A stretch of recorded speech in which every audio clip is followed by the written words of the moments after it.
محترم بزرگوں اور عزیز دینی بھائیوں، پچھلے جمعے یہ بات چل رہی تھی کہ نبی اکرم صلی اللہ علیہ وسلم نے تعلیم پر بہت زور دیا ہے، اور اسلام کی سب سے پہلی جو وحی ہے وہ علم کے بارے میں ہے۔ اقرأ بسم ربک الذی خلق، پڑھو اپنے اس رب کے نام سے جس نے پیدا کیا۔ خلق الانسان من علق، اس نے انسان کو لوتھڑے سے بنایا۔ اقرأ وربک الاکرم، پڑھو الذی علم بالقلم، جس نے قلم کی تعلیم دی۔ علم الانسان ما لم یعلم، جس نے انسان کو وہ چیز سکھائی جو وہ نہیں جانتا تھا۔ اور اپنے رب کی ذات کو پڑھو جو بہت ہی عظمت والی ذات ہے۔ اقرأ وربک الاکرم۔ تو اس پوری آیتوں کا خلاصہ بار بار آ رہا، اقرأ اقرأ، جس کے معنی آتے ہیں پڑھو پڑھو۔ تو پچھلے جمعہ یہ بات آئی تھی کہ اسلام میں پڑھنے کی بہت ترغیب ہے، اور خاص طور سے نبی اکرم صلی اللہ علیہ وسلم نے اپنے زمانے میں پڑھنے کے لیے ہر طرح سے تجربے کیے تاکہ ہمارے صحابہ دنیا کے ہر فنون کو پڑھ لے، دنیا کی ہر تعلیم کو سیکھ لے، یہاں تک کہ جب ضرورت پڑی آپ کو دوسری جگہ جانے کی تو سب سے پہلے آپ نے ہدایت کی کہ آپ وہاں کی زبان، وہاں کی بھاشا کو سیکھو تاکہ جا کر کے وہاں پر تعلیم دو۔ چنانچہ جو بھی یہودی قیدی میں پکڑے جاتے تھے یا جو بھی عیسائی پکڑے جاتے تھے، اگر وہ کسی فن کو جانتے تھے، اگر وہ کسی فن کو جانتے تھے، کسی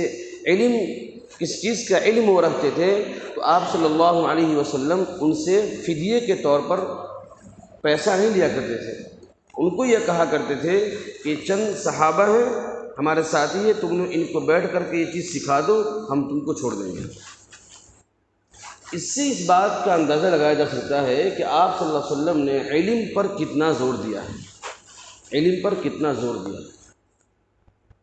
چنانچہ آپ صلی اللہ علیہ وسلم نے ان صحابہ کے لیے جن کے پاس کھانے کے لیے کچھ نہیں تھا، جن کے پاس رہنے کے لیے گھر نہیں تھا، جن کے پاس سونے کے لیے بستر نہیں تھے، ان کے لیے آپ نے مدرسے کا انتظام فرمایا کہ وہاں پر آپ بڑے بڑے صحابہ سے بولتے، مالداروں سے، کہ تم اپنا مال یہاں پر خرچ کرو، اور یہ صحابہ یہاں پر بیٹھ کر کے درس سکھا کرتے، جس کو صفہ چبوترا کے نام سے جانا جاتا ہے۔ تو ان تمام احادیث اور تاریخ سے یہ بات واضح ہو گئی ہے کہ تعلیم مسلمانوں کا سب سے پہلا جز ہے اور حصہ ہے۔ اسی لیے حدیث میں آیا ہے کہ علم کا حاصل کرنا ہر مسلمان پر فرض ہے۔ اسی لیے قرآن میں آیا ہے کہ علم کی جانکاری رکھنے والا اور نہ جاننے والا، یعنی جاننے والا اور نہ جاننے والا برابر ہو سکتا ہے؟ قل، اے محمد صلی اللہ علیہ وسلم آپ پوچھئے، هل يستوي الذين يعلمون والذين لا يعلمون، کہ کیا جاننے والے اور نہ جاننے والے برابر ہو سکتے ہیں؟ معلوم چلا کہ جاننے والے اور نہ جاننے والے برابر نہیں ہو سکتے ہیں۔ ایک اندھیری رات میں جس کے پاس لائٹ ہو اور جس کے پاس لائٹ نہ ہو، دونوں ایک راستے سے گزر رہے ہوں، جس کے پاس لائٹ ہو اور جس کے پاس لائٹ نہ ہو، دونوں راستے سے اسی راستے سے گزر رہے ہوں، اور بہترین روڈ ہے، بہترین سب کچھ ہے، ان کو پورا پتہ ہے کہ دن میں گیا تھا تو اس روڈ پہ کوئی کمی نہیں تھی، ایک دم چلتے چلا جاؤ۔ لیکن اچانک جب ان کے پاس لائٹ نہ ہو، اندھیری رات ہو، وہ چلے جائیں اور اچانک بیچ میں کسی نے آ کر کہہ دیا کہ بھائی کہاں چل رہے ہو، آگے کھڈا ہے، فوراً ہم اپنے راستے کو موڑ لیں، فوراً ہم دوسرا راستہ اختیار کر کے اور اپنی منزل تک پہنچنے کی کوشش کریں۔ یہ راستہ چلنے والا اس کا قصور نہیں ہے، یہ راستہ چلنے والا اس سماج کے یا اس بولی اور بچار کے چکر میں پھنس گیا جس نے آ کر کے اس کو اسٹاپ کر دیا کہ بھائی راستہ آگے خراب ہے، آپ کا راستہ یہ ہے۔ اگر اس کے پاس لائٹ ہوتی، اس کے پاس ٹارچ ہوتا، تو فوراً ٹارچ جلاتا اور دیکھتا کہ نہیں، یہ بولنے والا جھوٹ بول رہا ہے اور تمام کے تمام راستہ صحیح ہے، میری منزل تک پہنچنے کا راستہ یہی ہے، اور وہ آسانی سے اپنی منزل تک پہنچ جاتا۔ دوسری بات، اگر کوئی راستے میں نہ بھی ٹوکے تو ایک ایماندار ہٹ دھرم نہیں، ضدی نہیں، ایک ایماندار اس راستے پہ چلنے والا ہمیشہ اسے اس بات کا ہمیشہ ڈر ستاتا رہے گا کہ راستے پہ چل رہا ہوں، پتہ نہ منزل تک پہنچ پاؤں گا یا نہیں پہنچ پاؤں گا۔ ہٹ دھرم ہو تو کوئی بات نہیں ہے، ہٹ دھرم ہو تو کوئی بات نہیں، لیکن سمجھدار، ایماندار، مخلص وہ یہی کہے گا کہ اس راستے پر تو چل رہا ہوں، پتہ نہ منزل تک پہنچ پاؤں گا یا نہیں پہنچ پاؤں گا، کیونکہ اس کے پاس ٹارچ نہیں ہے۔ لیکن وہیں پر اس اندھیری رات کے اندر اگر کسی کے پاس ٹارچ ہو اور وہ ٹارچ جلا کر کے راستہ طے کرتا جا رہا ہے، بیچ میں اس کو آندھی آئے، طوفان آئے، پورے سماج مل کر کے اور بولے بھائی اس راستے پہ تم مت چلو، آگے گڈھا ہے، وہ کہے گا گڈھا دیکھنے کے لیے میرے پاس ٹارچ ہے، اس راستے پر مت چلو، آگے چوک چوراہوں پہ چند بدماش کریں جو تم کو اچک لیں گے، وہ کہے گا ان بدماشوں کو دور سے پہچاننے کا میرے پاس ٹارچ ہے، میں یہاں سے ماروں گا، ان کو پہچان لوں گا، کہ آپ کو مجھے سمجھانے کی ضرورت نہیں ہے۔ وہ کہے گا اس کے آگے مت جاؤ، وہاں پہ جاؤ گے تم کڈنیپ ہو جاؤ گے، وہ کہے گا ٹھیک ہے آپ کی بات میں سن لیا، لیکن میرے پاس ایک ٹارچ ہے، میں اس ٹارچ سے مار کر کے وہاں پہ دیکھوں گا، وہاں پہ کچھ کڈنیپر ہوں گے، میں اپنا راستہ بدل دوں گا۔ اس سماج میں وہ آندھی آئے، طوفان آئے، کوئی بھی اس کو بہکانے کی کوشش کرے، وہ کسی کے چکر میں نہیں پھنسے گا اور اپنے ٹارچ کے ذریعے سے منزل تک آسانی سے پہنچ جائے گا۔ سیم یہی مثال ہے عالموں کا اور یہی مثال ہے جاہلوں کا، یہی مثال ہے ایجوکیٹڈ لوگوں کا، جاننے والے ویکتی کا، اور یہی مثال ہے نہ جاننے والے ویکتی کا۔ آپ حضرات برا نہ مانیں، ایک جاننے والے، میں نے یہ مثال دی دنیا کی تو کتنی آسانی سے آپ کو سمجھ میں آ جائے گی۔ اسی کو اس بات میں سمجھیے کہ ایک نہ جاننے والا، دین کے بارے میں نہ جاننے والا، دنیا کے بارے میں نہ جاننے والا، وہ کتنے سیدھے راستے پر دین کا چلتا ہو، چلتے چلا جائے، چلتے چلا جائے، چلتے چلا جائے، دوسروں کی باتوں کو سنتے چلا جائے، اس نے کہا یہ راستہ ٹھیک ہے وہاں تک چلا، اس نے کہا وہ راستہ ٹھیک ہے وہاں تک چلا، اس نے کہا وہ راستہ ٹھیک ہے، کیونکہ اس کے پاس ٹارچ ہی نہیں ہے، اس کے پاس اپنا نالج نہیں ہے، اس نے ان کو سن کر وہاں تک چلا، ان کو سن کر وہاں تک چلا، ان کو سن کر وہاں تک چلا، اور یہ سمجھ رہا ہے بیچارہ انجانے یا جانے میں، یہ سمجھ رہا ہے کہ میں اپنی منزل تک پہنچ رہا ہوں، میں اپنی منزل تک پہنچ رہا ہوں، اور ان کو سن کر وہاں تک چلا، ان کو سن کر، جبکہ انہوں نے کہا تھا کہ دیکھو راستہ وہاں سے نہیں مڑے گا، یہ راستہ سیدھے وہاں تک جائے گا اور وہی تمہارا منزل ہوگا، لیکن اس بیچارے کے پاس نالج نہیں، اس نے ان کی باتوں میں آ کے جھانسے میں آ گیا اور وہاں تک چلا، جیسے وہاں تک جانے کی کوشش کیا کہ پتہ چلا بیچ میں کوئی اور ہے سمجھانے والا، وہاں تک پہنچا، اس نے سمجھا دیا، ارے اس کے چکر میں کیا پڑا ہوں، میں نے پوری ہسٹری پڑھی ہے، میں نے پوری تاریخ پڑھی ہے، میرے کتنے فالوورس ہیں، میرے کتنے ماننے والے ہیں، میں نے ان کو یہ راستہ بتایا، یہ راستہ اصل ہے، وہ وہاں پہ گیا اور یہ راستہ ان کو اپنا مان لیا، کیونکہ اس کے پاس کوئی ٹارچ نہیں ہے، اس کے پاس کوئی لائٹ نہیں ہے، اس نے اس کو اپنا گائیڈ لائن سمجھ لیا، وہاں تک گیا، وہ بولا تم کس کے چکر میں پڑے ہو بھائی، یہ دونوں ایسے ہی ہے، اس نے تو کتنے لوگوں کو گمراہ کر دیا ہے، تمہاری منزل یہ نہیں ہے، تمہاری منزل تو یہ ہے، یہ کہے گا شاید یہ بات صحیح بول رہا ہے، کیونکہ اس کے پاس اپنا کوئی ٹارچ ہی نہیں ہے، اپنی کوئی لائٹ نہیں ہے کہ جس سے یہ دیکھ سکے۔ تو یہ ہر بتائے ہوئے آدمی کو اپنا سمجھ لیتے ہیں اور اس کے مطابق اپنے کام کرتے جاتے ہیں، یہاں تک پہنچتا ہے کہ نہ خدا ہی ملا، نہ وصال صنم، نہ ادھر کے رہے نہ ادھر کے رہے۔ بنیاد کیا تھی کہ علم نہیں تھا، ایجوکیشن نہیں تھا، تعلیم نہیں تھی، تو اسلام نے تعلیم کی اتنا زور دیا ہے، چاہے وہ دینی تعلیم ہو چاہے وہ دنیاوی تعلیم ہو۔ لیکن آج مسلمان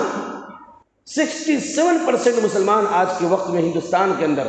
ان ایجوکیٹڈ ہیں، ان ایجوکیٹڈ، بغیر پڑھے لکھے ہیں۔ اب بتائیے، اب یہ لوگ جو پڑھے لکھے نہیں ہیں تو کیا کریں گے؟ ان کی بات سن کر کے وہاں تک پہنچ جائیں گے، ان کی بات سن کر کے وہاں تک جائیں گے، یہاں تک سنتے سنتے ان کے اپنے لوگوں سے بھروسہ اٹھ جاتا ہے، وہ سمجھتے کہ وہ اچھا بول رہا ہے، پھر وہ سمجھتے وہ اچھا بول رہا ہے، پھر وہ سمجھتے وہ اچھا بول رہا ہے، انہوں نے ان پر بھی یقین کر لیا، انہوں نے ان پر بھی یقین کر لیا، آج ہمارا یقین میڈیا سے جڑ گیا، آج ہمارا یقین فیس بک سے جڑ گیا، آج ہمارا یقین واٹس ایپ سے جڑ گیا، آج ہمارا یقین گوگل سے جڑ گیا، آج ہمارا یقین موبائل کی دنیا سے جڑ گیا، آج ہمارا یقین دوسرے ٹیکنالوجی سے جڑ گیا، لیکن علم نہ ہونے کی بنیاد پر ہمارا یقین جس علم سے ہونا چاہیے تھا اس سے نہیں جڑا۔ یہ بات صحیح ہے کہ نہیں ہے؟ فیس بک پر یقین ہے، واٹس ایپ پر یقین ہے، اور ایمیزون پہ یقین ہے، انسٹاگرام پر یقین ہے، وہاں کی خبروں کو، وہاں کے علم کو، وہاں کی چیزوں کو ہم نے اپنا سمجھ لیا اور اس کے مطابق ہم نے اپنی زندگی کو اس کے اکارڈنگ گزارنا شروع کر دیا۔ پتہ چلا کہ ہم کہاں گئے ہمیں پتہ ہی نہیں چلا۔ ہمیں ڈریم 11 پہ یقین ہو گیا، ہمیں قرآن کی بات پہ یقین ہو گیا، اور ہر جگہ پر ہارتے چلے گئے، یہاں تک ایسا ہو گیا کہ ہم کہیں چلے گئے علم نہ ہونے کی بنیاد پر۔ اس لیے مسلمانوں میں تعلیم کی جو یہ فقدان ہے، جو کمی ہے، اس کی 3 وجوہات بیان کیے گئے ہیں۔ 3 وجوہات۔ سب سے پہلی وجہ مسلمانوں کی جو تعلیم کی فکر نہیں ہوئی ہے کہ بے شعوری، کہ یہ اس بات کو سمجھتے نہیں ہے کہ تعلیم کی اہمیت ہے۔ مسلمان سب سے پہلی وجہ کیا ہے کہ تعلیم سے نابلد، بے شعوری، ان کو اس بات کی فکر ہی نہیں ہے کہ تعلیم کی ضرورت ہے اس وقت میں۔ مسلمان سب سے پہلے، میں نے پچھلے جمعے میں یہ بات کہی تھی، وہ کیا سمجھتے ہیں کہ ہمارے بیٹے پتھر پھوڑ لیں، پتھر اٹھا لیں، اپنے سر پہ بوجھا اٹھا لیں اور 2 وقت کی روٹی کا انتظام کر لیں، بس وہ مہان بچہ ہے۔ اس کے پیٹھ ہم تھکواتے ہیں، اس کو ہم شاباشی دیتے ہیں کہ میرا بیٹا مجھے بہت مانتا ہے، میرا بیٹا سمجھدار ہے، میرا بیٹا ہوشیار ہے۔ اس کو ہم نے پتھر پھوڑنے کا ہنر سکھا دیا، اس کو ہم نے بڑوں کا دری بچھانے کا ہنر سکھا دیا، اس کو ہم نے ہوٹل کے میز صافنے کو سکھا دیا۔ کوئی اگر تھوکتا ہے اس کے اگلدان دھونے کا ہم نے اس کو سکھا دیا۔ کسی کے غیر کے جوتے پہ غبار پڑ گئے، گردے پڑ گئے، ہم نے اس کو پالش کرنا سکھا دیا۔ یہ چیز ہم سمجھتے ہیں کہ آج گیا میرا بیٹا اور 300 روپے لے کر کے آیا، ہم نے شام میں کھانا خرید کر کے اور بہترین میں نے کھانا کھا لیا، بس ہماری زندگی یہی ہوگی۔ اللہ شعوری ہے، گویا کہ اس تعلیم کی اہمیت ہمارے اندر ہے ہی نہیں۔ ان کو یہ پتہ نہیں ہے کہ ہمارا بچہ یہ چیز نہ کر کے، بلکہ رات میں ہم سونے کے وقت صرف ہم فاقہ سے ہم بھوجا کھا لیں، ہم صرف چاول کھا لیں، اور اپنے بیٹے کو بولے کہ سونے سے پہلے تو پڑھ، دن میں تو پڑھ، اسٹڈی کر۔ ایک میرا نسل پڑھ لے گا تو 7 نسلوں کو بھوکا نہیں رہنا پڑے گا۔ اور جب ہم خود اپنی غرضی کے اندر اور اپنی خود غرضی کی بنیاد پر اپنے بچے سے کموا لیتے ہیں، وہاں پر بوڑا اٹھوا لیے، وہاں پر اونک کٹوا لیے، وہاں پر دھان کٹوا لیے، وہاں پر کدائی چلوا کر کے اسے 200 روپے کما لیے، ہم اتنا خود غرض ماں باپ ہو گئے ہیں اور اتنے خود غرض ہم سماج والے ہو گئے ہیں کہ اپنے بچوں کی زندگی سے کھیل رہے ہیں۔ اپنے بچے کو نوکر کی بدتر ہم نے بنا دیا، نوکر کی درجے سے بدتر بنا دیا۔ جو چاہتا ہے دوم چمار گسار غیر اپنا جو چاہتا ہے وہ ڈانٹ دیتا ہے۔ کیوں؟ بیچارے کے پاس کوئی علم نہیں ہے، نہ اس کے پاس قلم کی طاقت ہے، نہ اس کے پاس پڑھنے کی طاقت ہے، اس کے پاس کسی چیز کی طاقت نہیں، شعور نہیں ہے اس کے پاس کہ میں کیا کروں۔ اپنا پیٹ اس کے باپ نہیں سکھایا، ارے چھوڑ دنیا، پیٹ بھر لے، یہی تیری زندگی ہے۔ ہم لوگ کہاں مہان بن سکتے ہیں؟ آپ مہان بن سکتے ہیں لیکن آپ کو تعلیم کی فکر نہیں ہے۔ دوسری وجہ مسلمانوں کے اندر دوسری وجہ بیان کی گئی ہے کہ اسراف ہے، فضول خرچی ہے، اسراف ہے، فضول خرچی ہے۔ میں نے پچھلے جمعے میں یہ بات کہی تھی کہ فضول خرچی یہ ہے کہ وہی مسلمان جو اپنے بچے کو 2 وقت کی روٹی کے لیے پتھر اٹھانے پر مجبور کر دیا، پالش کرنے پر مجبور کر دیا، ہوٹل کے میز صافنے پر مجبور کر دیا، وہی اس کے گھر میں اگر ایک بچہ پیدا ہو جائے تو چھٹیار کرے گا، 5000 روپے خرچ کر دے گا، بہن آتی ہے اس کی بدائی کرے گا، محلے والے آتے ہیں اس کو کھلائے گا، شادی کرے گا بیٹے کی، بارات لے جائے گا، بینڈ لے جائے گا، طرح طرح کی رسم و رواج کرے گا، بیٹی کی شادی کرے گا، طرح طرح کے رسم و رواج۔ اپنے ناک کو سیدھی کرنے کے چکر میں اس نے اپنے 4 بیٹے جنم دیے، چاروں کو جاہل بنا دیا، 4 بیٹی جنم دیا، چاروں کو جاہل بنا دیا۔ بیٹی جائے سسرال میں وہاں تانا سنے کہ جاہل آ گئی، گنوار آ گئی، برتن نہیں دھوئے گی تو کیا دھوئے گی، یہ جاہل کیا کرے گی۔ شوہر کی بولی سنتی ہے، دیور کی بولی سنتی ہے، ساس کی بولی سنتی ہے، سسرال کی بولی سنتی ہے، پورے سسر کی بولی سنتی ہے، محلے والوں کی بولی سنتی ہے، سب کی بولی سنتی ہے۔ قصوروار کون ہے؟ یہ باپ جو اپنی بیٹی سے بھی کھیتوں میں کام کرا کر کے اس کو جاہل بنا دیا ہے۔ لیکن اپنا چھٹیار مکمل ہونا چاہیے، اپنی شادی مکمل ہونی چاہیے، اپنا تہوار مکمل ہونا چاہیے، سب کچھ مکمل ہونا چاہیے، اور رات میں ہمارا پیٹ بھر جائے، بس یہ ہے، لیکن بچے ہمارے نہ پڑھیں۔ اتنے کم عقل، اس قوم پہ ایسی عقل کہاں کھو گئی؟ اس قوم کو کس سمجھ میں بات نہیں آتی ہے کہ ہمارا پیٹ نہ بھرے، ہمارے بچے بھوجا کھا کر کے سو جائیں، لیکن علم حاصل کر لیں، علم حاصل کر لیں۔ اچھے گھر والوں کی فکر نہیں ہے۔ دو وجہ، ایک نمبر ایک، تعلیم کی سے کوئی آگہی نہیں، کوئی واقفیت نہیں۔ نمبر دو، فضول خرچی ہوگی لیکن تعلیم پر پیسے خرچ نہیں ہوگی۔ نمبر تین، بہت اہم، طلبہ و طالبات پر، اسٹوڈنٹ چاہے وہ لڑکی ہو یا لڑکا ہو، ان پر گارجین کا کوئی خیال نہیں ہے۔ کب پڑھنے جا رہے ہیں، کب پڑھ کر کے آ رہے ہیں، کیا پڑھ کر کے آئے ہیں، کیا کل جا کر پڑھیں گے، کتنا دیر پڑھتے ہیں، کتنا دیر کھیلتے ہیں، کچھ نہیں۔ صبح سے اٹھے والد صاحب پڑھنے جاؤ، کمانے چلے گئے، کما کر کے آئے، وہاں بیٹھ کر کے اس سے بات کر لیے، وہاں بیٹھ کے اس سے بات کر لیے۔ بچہ پڑھے گا اللہ، پڑھے گا اللہ، بھائی کیا پڑھے گا اللہ، پڑھے گا اللہ؟ کن کے پاس پڑھنے گیا، وہاں پر کیا پڑھا، وہاں سے کیا پڑھ کر کے آیا، کیا اس کو کام ملا، کیا اس کو سبق ملا، ہندی میں کیا ملا، میتھ میں کیا ملا، نورانی قاعدے میں کیا ملا، قرآن میں کیا ملا، انگلش میں کیا ملا، میتھ میں کیا ملا۔ یہ باپ اور یہ ماں اپنے دیادن کے ساتھ، اپنی نند کے ساتھ، اپنے پڑوسی کے ساتھ بیٹھ کر کے پوری دنیا کی غیبت کرے گی، لیکن اپنے بچوں کو لے کر کے مغرب سے لے کر عشاء تک، یا ظہر سے لے کر عصر تک، یا عصر سے لے کر مغرب تک نہیں بیٹھے گی کہ میری بیٹی تو کیا پڑھی ہے۔ بولتے میں جاہل ہوں، ارے جاہل ہے تو کیا ہو گیا، بیٹھو تو کم سے کم۔ آج ایک پنہ دو پنہ، تو ایک مہینہ سے دو پنہ میں کیوں ہے، تو تیسرا پنہ میں کیوں نہیں گئی؟ فوراً فون لگاؤ حافظ جی کے پاس، فوراً فون لگاؤ ماسٹر صاحب کے پاس، فوراً فون لگاؤ ان کے پاس۔ ماں ایک مہینہ کتنی بھی جاہل ہو سمجھ لگی۔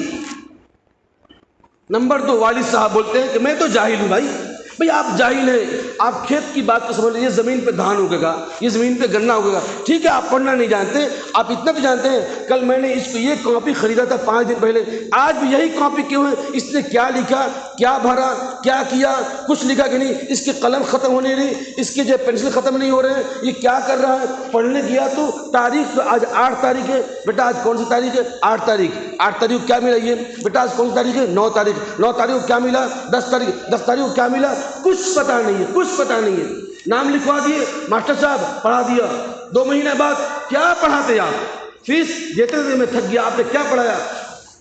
میرے گارجین معاف کر دو، وہ ماسٹر صاحب کیا پڑھائیں گے،